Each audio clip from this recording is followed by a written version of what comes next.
reksadana pendapatan tetap ya, target Sun 10 tahun kami di akhir tahun adalah 6,25%.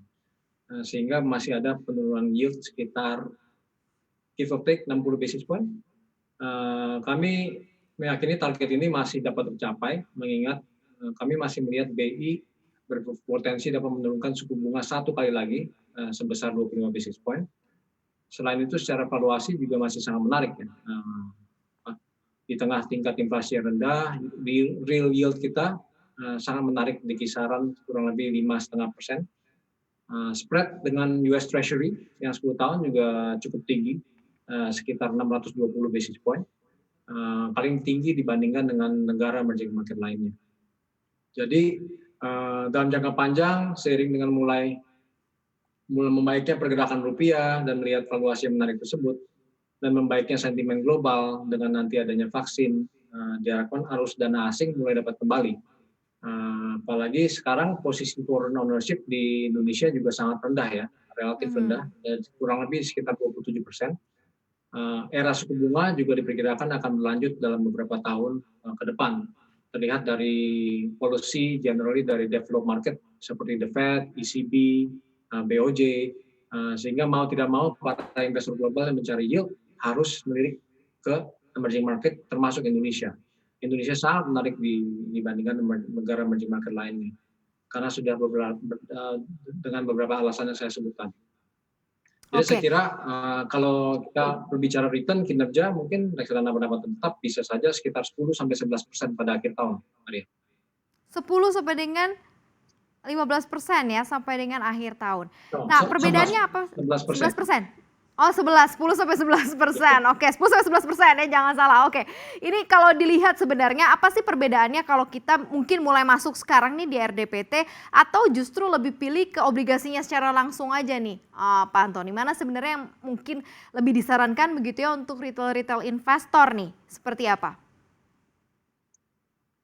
Ya, yang pertama sebenarnya perbedaan dasar khusus untuk negara kita ya, tentu saja dari sisi pajak. Jika investor membeli obligasi secara langsung, maka akan dikenakan pajak sebesar 15%. Sementara jika reksadana itu hanya dikenakan pajak 5%, at least sampai akhir tahun ini. Selain itu, kita sebagai investor yang membeli reksadana sebenarnya sudah clean. Jadi kalau tadi reksadana sudah dikenakan pajak 5%, kita sebagai investor di reksadana sudah bebas, sudah tidak ada pajak lagi. Jadi itu clean ya sifatnya. Nah yang kedua, jika membeli obligasi langsung, kita harus membeli dalam pecahan yang besar untuk bisa mendapatkan harga yang baik.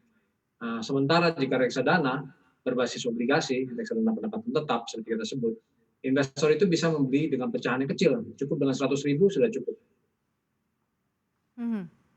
Dari total amount-nya juga pertama kecil-kecil juga bisa kalau RDPT ya, kalau utusnya untuk retail, sementara kalau obligasi ya sekarang minimal 1 juta ya kalau untuk yang retail.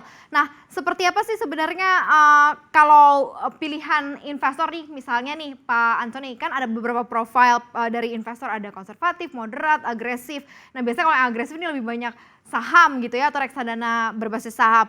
Harus atau tidak sebenarnya dia merubah dari sisi persentase portofolionya, artinya walaupun agresif ya tetap deh kita masukin ke reksadana pendapatan tetap, mungkin yang konservatif agak lebih gede porsinya untuk saat ini, artinya adalah mencoba untuk mendiversifikasi dengan yang jauh lebih aman, ataukah seperti apa nih khususnya untuk beberapa karakteristik profil-profil resiko investor yang ada di Indonesia? Saya rasa balik lagi kita harus mengacu ke perumpamaan jangan menaruh semua telur di satu keranjang dalam berinvestasi. Diversifikasi sangat penting dalam investasi untuk menjaga risiko. Karena tidak ada satu orang pun yang mampu menebak masa depan dengan akurat. Yang ada kita hanya bisa membuat prediksi secara intelektual ya, kita sudah planning dan sebagainya. Teori klasik dalam diversifikasi aset adalah berdasarkan usia dan ciri-ciri dari investor tersebut memang. Apakah orangnya risk averse, apakah orangnya lebih risk taker. Nah, semakin konservatif, tentu saja tadi Maria sebutkan instrumen investasi yang rendah risikonya seharusnya memiliki porsi yang lebih besar dan begitu pula sebaliknya. Namun kita juga bisa melihat dari sisi valuasi dan potensi upside-nya on the other hand. Misalnya di kondisi yang sudah dekat dengan akhir suatu krisis seperti sekarang ini, menurut kami COVID-19 ini memang masih kelihatan murky ya, kelihatannya tapi kita sudah tidak jauh dari ending dari krisis ini. Seharusnya kita semakin banyak berinvestasi di saham. Kita mulai tilted ke arah agresif. Untuk sekarang mungkin jangan terlalu banyak dulu, tapi mulailah. Saya sebutkan tadi mulai menambah porsi saham perlahan-lahan. Karena dalam kondisi krisis orang menjadi tidak rasional memang dan cenderung menjual aset dengan harga murah. Di saat itulah kita seharusnya banyak membeli aset-aset dengan kondisi potensi kenaikan yang tinggi.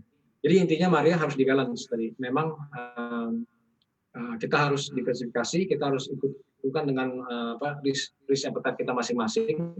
Pendapatan tetap tentu saja baik, tapi kami sarankan dalam keadaan sekarang ini mulailah menambah perlahan-lahan ke reksadana yang lebih atau instrumen yang lebih beresiko.